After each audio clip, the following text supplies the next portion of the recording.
अखिलेश यादव जी ने मेरे ऊपर एहसान किया है। नमस्कार दोस्तों, पीडीए इंडिया यूट्यूब मंच पर आपका हार्दिक स्वागत है। मैं कुमार विवेक। बहुत बड़ी खबर आ चुकी है समाजवादी पार्टी को लेकर।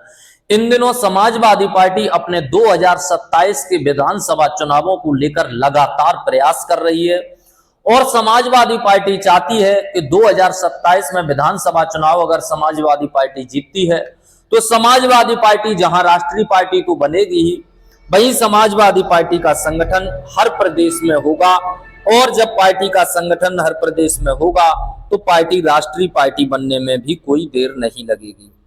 अब समाजवादी पार्टी के नेता कार्यकर्ता लगातार दिन रात मेहनत कर रहे हैं। अखिलेश यादव ने अपने पार्टी कार्यकर्ताओं को इशारा दे दिया है कि कार्यकर्ता 2027 के विधानसभा चुनावों की तैयारियों में लग जाएं और पूर्ण रूप से 2027 के विधानसभा चुनाव की तैयारी करें, क्योंकि आने वाले 2027 के विधानसभा चुनावों में समाजवादी पार्टी जीतने के लिए जी तोड़ मेहनत करेगी और जो चूक 2022 में समाजवादी पार्टी पर हुई है वो समाजवादी पार्टी चाहती है कि 2027 में उनसे कोई भी चूक न हो, जिस तरीके से 2022 में उनके साथ चूक हुई और सत्ता उनके हाथ से निकल गई। तो अखिलेश यादव का लक्ष्य है कि 2027 के विधानसभा चुनावों में पूर्ण रूप से जो है चुनाव लड़ा जाए और पूरी ताकत से चुनाव लड़ा जाए।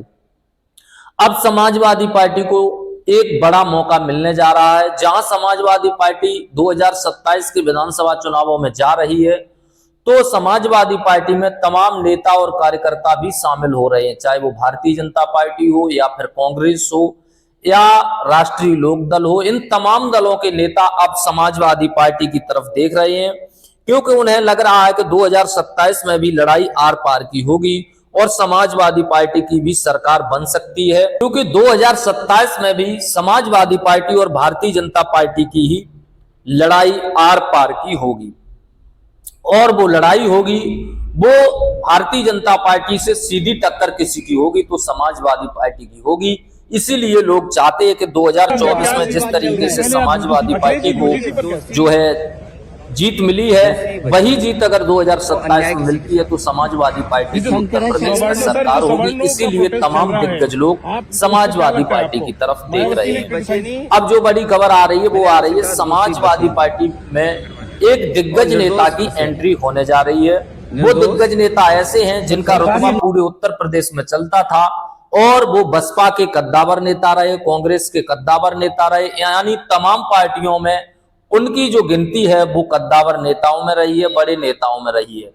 और हाल फिलहाल में वो कांग्रेस में थे, लेकिन अभी उन्होंने इस्तीफा दे दिया है और इस्तीफा देने के बाद उन्होंने समाजवादी पार्टी की तरफ रुख किया है और उन्होंने कहा है कि अखिलेश यादव हमारे सबसे पुराने नेता हैं और मेरी उनसे बात भी होती रहती है।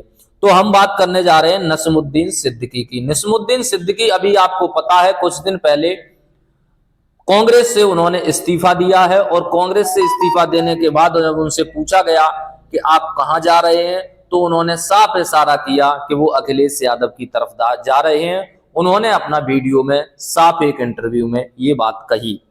अखिलेश यादव जी ने मेरे ऊपर एहसान किया है, व्यक्तिगत भी। ये मैं खुल के जहां कहे वहीं कह दूंगा। और आज भी वो इतना सम्मान देते हैं, कभी भी उनसे मिलने जाइए, घर के बाहर वो आदमी छोड़ने आता है। ऐसे नेता बहुत कम।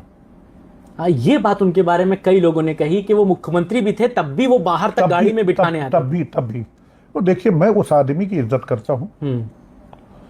अब बहुत से लोग कहते हैं जो वो कहते हैं करते नहीं, देखिए ये वाला रियल पॉलिटिक्स है। हर चीज नहीं हो सकती है, ये अलग मामला है।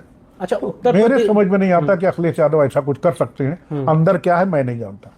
उत्तर प्रदेश में ये जो योगी आदित्यनाथ जी और केशव प्रसाद मौर्य जी के बीच खींचतान चल रही है, जिसको लेकर वैसे अगर बात करें नसीमुद्दीन सिद्दीकी की तो वो बसपा के बड़े लीडर के तौर पर जाने जाते थे, चाहे वो बसपा सरकार में वो नेशनल कोऑर्डिनेटर भी रहे। सतीश चंद्र मिश्रा और नसीमुद्दीन सिद्दीकी ही बसपा में एक बहुत बड़े नेता माने जाते थे। हालांकि स्वामी प्रसाद मौर्य भी बसपा में बड़े नेता थे, लेकिन सबसे बड़े नेता के तौर पर सतीश मिश्रा, नसीमुद्दीन सिद्दीकी और सतीश मिश्रा ये बसपा के सबसे बड़े स्तंभ थे।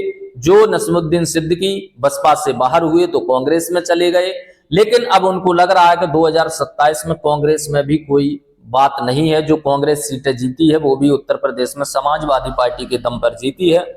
इसीलिए अब निस्मुद्दीन सिद्दीकी समाजवादी पार्टी में शामिल होने जा रहे हैं। उन्होंने खास तौर पर ऐलान किया है, और जब उन्होंने ऐलान किया है तो उन्होंने अभी कुछ दिन पहले, आपको पता है कि अपना कांग्रेस से इस्तीफा दे दिया है और उन्होंने समाजवादी पार्टी में जाने का ऐलान किया है। तो उत्तर प्रदेश में अखिलेश यादव को एक बड़ा नेता, मुस्लिम लीडर के तौर पर मिलने जा रहा है।